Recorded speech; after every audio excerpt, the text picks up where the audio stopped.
मृग जळ दिसे साच बनैसे, खोटियांचे पिसे ऊर फोडी. खोटियांचे पिसे ऊर फोडी. जाणून का करा आपल्याले ही घात, जाणून का करा आपल्याले घात. विचारा रे हित लवला आहे, विचारा रे हित लवला आहे. संचित सांगाती बोळवण सवे, आचरल ध्यावे फळ तेने. तुका म्हणे शेखी स्मशान तोवरी, संबंध गोवरी आगी सवे. जगद्गुरु संत तुकाराम महाराजांचा 3 चरणाचा हा अभंग मृगजळ, खोटा संसार, खोटी नाते, मानवीय देह याबद्दलचा हा अभंग आहे. तुका म्हणे शेखी स्मशान गोवरी तोवरी, गोवरी आगील सवे. उन्हाळ्याच्या झळा हरणाला पाण्याप्रमाणे भासतात म्हणून ते तहानलेले हरिण ऊर फोडून त्याच्या मागे पाठीमागे धावत असते. मृगजळ हा एक भास आहे. मानवी जीवन हे तसेच आहे. प्रापंचिक मनुष्य या सुखाच्या मृगजळामागे धावतो. आपले पूर्वसंचित ज्याप्रमाणे आहे त्याप्रमाणे आपल्याला जीवनातील सुखे मिळतात.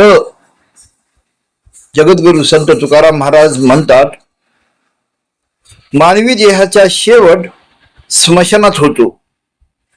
वास्तव सत्य. तिथे अग्निगोऱ्यांशी त्याचा संबंध येतो. तेव्हा मानवाने सार्थ करून घ्यावे. या जीवनामध्ये भगवंत आणि आपण, देह हा केवळ मात्र आहे, एक रथ आहे. त्यामध्ये बसलेला भगवंत त्याचा विसर होता कामा नाही. हे मृगजळपणे हा संसार आहे. याला तितकंच तेवढ्याच अंतरावरून जाणलं, अनुभवलं आणि तिथं सोडून दिलं तरच खरं आहे. शेवटचं वाक्य आहे, फार छान आहे पहा. तुका म्हणे शेखी स्मशान तोवरी, संबंध गोवरी आगी सवे. मृगजळाची धाव. एक बोधकथा. रणरणत्या उन्हात एक हरिण तहानेनं व्याकुळ झाले होते. दूरवर त्याला चमकणारे पाणी दिसले. आता माझी तहान भागेल असे समजून ते वेगाने धावू लागले. पण जितके पुढे जाईल तितके ते पाणी आणखी दूर सरके. अनेक तास धावूनही त्याच्या तोंडाला पाण्याचा थेंबही लागला नाही. शेवटी ते थकून कोसळले. तेवढ्यात जवळच्या झाडाखाली बसलेला एक वृद्ध ऋषी म्हणाला, बाळा, ज्याच्या मागे तू धावत होतास ते पाणी नव्हते, ते मृगजळ होते. भासाला सत्य मांडस म्हणून स्वतःलाच त्रास करून घेतलास. हे दृश्य पाहणारा एक श्रीमंत व्यापारीही विचारात पडला.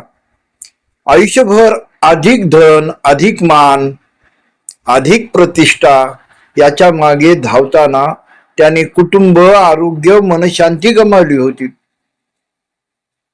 त्याला संत तुकाराम महाराजांच्या अभंगातील ओळी आठवल्या.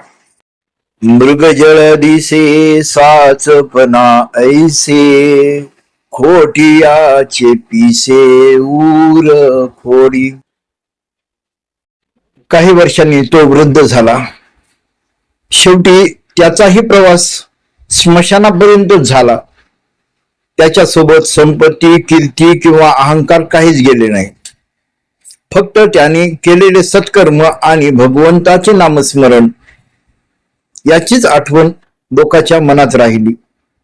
तेव्हाच त्या ऋषीचे शब्द खरे ठरले. जगातील मोह हा मृगजळासारखा आहे. त्याच्या मागे धावत राहिल्यास जीवन वाया जाते. विवेक, समाधान, सदाचार आणि ईश्वर भक्ती याचाच मार्ग खऱ्या आनंदाने कडे नेतो. या कथेतून एक बोध आपल्याला मिळतो. संसारातील मोह हे मृगजळ आहे.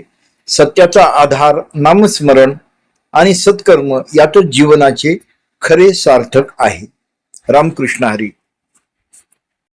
चॅनलला लाईक करा, सबस्क्राईब करा, शेअर करा. धन्यवाद.